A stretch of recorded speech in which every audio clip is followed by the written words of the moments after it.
સુરતમાં Sachin police station હદ વિસ્તારમાં 13 ઓગસ્ટ 2024ના રોજ રવિન્દ્ર પાટીલ નામના યુવકને અજાણ્યા ઇસમ દ્વારા હત્યા કરવામાં આવી હતી। આ ઘટનામાં માથા કપાળના ભાગે હત્યારાએ મૃતકને ગંભીર ઈજા પહોંચાડી હતી।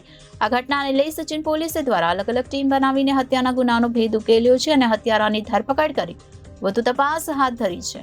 સુરત શહેરમાં ક્રાઇમની ઘટનામાં સતત વધારો થઈ રહ્યો છે, ત્યારે 13 ઓગસ્ટના રોજ સચિન પોલીસ સ્ટેશન હદ વિસ્તારમાં શિલાલેખ એપાર્ટમેન્ટમાં રહેતા રવિન્દ્ર પાટીલ હત્યાની ઘટના સામે આવી છે। રવિન્દ્ર મૂળ મહારાષ્ટ્રનો વતની હતો અને અજાણ્યા ઇસમ દ્વારા રવિન્દ્રને માથા તેમજ કપાળના ભાગે ગંભીર ઈજા પહોંચાડી તેની હત્યા કરવામાં આવી હતી। આ ઘટનાને લઈને સચિન પોલીસ દ્વારા અજાણ્યા સામે હત્યાનો ગુનો દાખલ કરવામાં આવ્યો છે અને તેને પકડવાના ચક્ર ગતિમાન કરવામાં આવ્યા છે। ત્યારે સચિન પોલીસ સ્ટેશનના સર્વેલન્સ સ્ટાફ દ્વારા સીસીટીવી ફૂટેજ અને ટેકનિકલ સર્વેલન્સના આધારે હત્યારાની ધરપકડ કરવામાં આવી છે। પોલીસે રવિન્દ્ર પાટીલની હત્યા કરનાર જીતેન્દ્ર રાણે નામના ઇસમની ધરપકડ કરી છે। આરોપી લેબર કોન્ટ્રાક્ટર છે। આરોપીની પૂછપરછ કરતા સામે આવ્યું કે આરોપી જીતેન્દ્ર અને મૃતક રવિન્દ્ર પાટીલ બંને મિત્રો હતા। આ બંને મિત્રો વચ્ચે કોઈ અજાણી સ્ત્રી સાથે સઢેર સંબંધ બાંધવા જવાની વાત થઈ હતી। ત્યારબાદ બંને મકાન પર ગયા હતા અને તે સમયે આરોપી જીતેન્દ્રએ રવિન્દ્ર પાટીલને સ્ત્રીને રૂમમાં લઈ આવવાની વાત કરી હતી। એ સમયે રવિન્દ્ર પાટીલ દ્વારા જીતેન્દ્રને તેની પત્નીને રૂમમાં લઈ આવવાનું કહ્યું હતું અને આ વાતને લઈ જીતેન્દ્ર અને રવિન્દ્ર વચ્ચે ઝઘડો થયો હતો। આ ઝઘડામાં જીતેન્દ્રએ રોષે ભરાઈને ગેસનો બાટલો રવિન્દ્રના માથાના ભાગે માર્યો હતો। આ ઘટનામાં ગંભીર ઈજાના કારણે રવિન્દ્ર પાટીલનું મોત થયું હતું।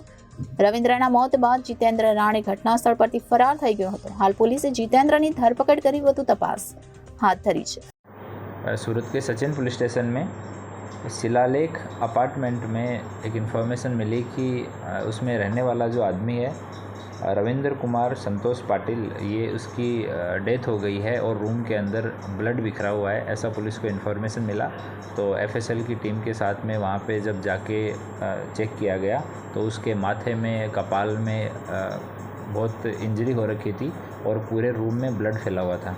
उसके बाद में सीडीआर मंगवाए गए, सीसीटीवी फुटेज देखे गए तो एक जितेंद्र कैलाश भाई राणे करके व्यक्ति है जो लेबर कॉन्ट्रैक्टर का यहाँ काम करता है और मूल रूप से खरगोन मध्य प्रदेश का रहने वाला है। ये एकमात्र आदमी था जो वहाँ से बाहर निकलता हुआ सीसीटीवी फुटेज में दिखाई दिया उस अपार्टमेंट में से। तो इससे पूछताछ की गई। पहले तो इधर उधर की बातें बनाता रहा कि मुझे नहीं पता है, वो बाहर गया था कहीं, उसका किसी लड़की से अफेयर था, उसका हस्बैंड उसको मारने की धमकी दे रहा था, इस तरह की बातें करके पुलिस को गुमराह किया।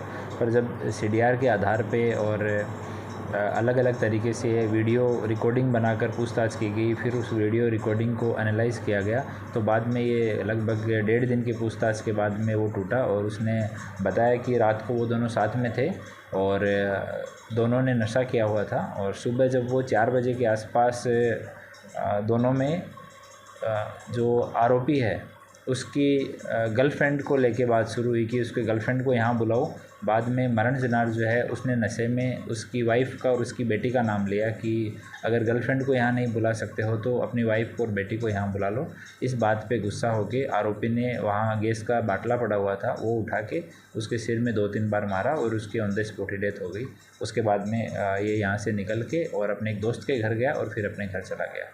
तो आरोपी को अरेस्ट कर लिया गया है और बॉडी का पोस्टमार्टम करा के परिजनों को हैंडओवर कर दी गई है। और ये एक रिटायर्ड अपने गुजरात पुलिस के रिटायर्ड पुलिस अधिकारी हैं, उनका बेटा है। वो अभी नासिक में, इनकी फैमिली नासिक में रहती है और मरण जनार की बीवी और बच्चा है वो भी नासिक में रहते हैं, इसके साथ नहीं रहते। सर आरोपी क्या करता था, मृतक क्या करता था?